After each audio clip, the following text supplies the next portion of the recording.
Dr. Sam Bailey addresses that the facts about viruses are false and explains they are only present in fairy tales and make-believe worlds. However, again, the virus existence issue is not a side issue. It is the issue when it comes to COVID-19 and all the other alleged viral diseases. We are not going to agree that it is better to concentrate on other aspects of the fraud which are downstream from the foundational fraud. SARS-CoV-2 never physically existed because coronaviruses do not physically exist, because viruses do not physically exist, full stop.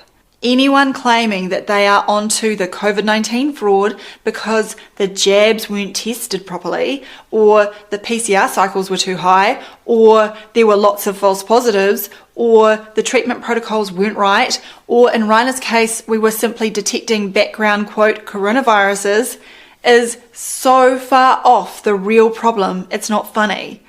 For many people, the acceptance that viruses don't exist seems to be too much for their worldview. But that's where we are. We've also exposed the fatal flaws in germ theory and contagion.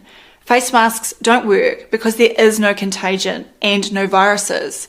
The childhood vaccination schedule is a scam because viruses don't exist and bacterial pathogens are a fallacy. You can't get AIDS from catching HIV through sex because HIV does not exist as a virus. Antivirals poison and kill people because there are no viruses and they are anti-metabolic agents. To us, there is no point in showing people a little bit of the fraud. Just like we do with other alleged viruses, we dissect these 1960s papers claiming to have discovered coronaviruses and show that nothing met the definition of a virus and no independent variable was established through the scientific method. If anyone claims there are viruses, as they provide their explanations about the natural world or laboratory activities or court cases, we are perfectly justified in asking them to provide their scientific papers for their assertion. We agree with Reiner Fuellmich that we need to establish the facts. Some of my colleagues have requested that he provides the scientific evidence for these, quote, endemic coronaviruses.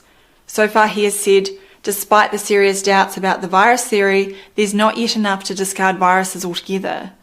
Not enough what, we wonder? And it's not a scientific theory, it's a refuted hypothesis. Welcome to the world without fear of viruses and all the nonsense that goes along with it.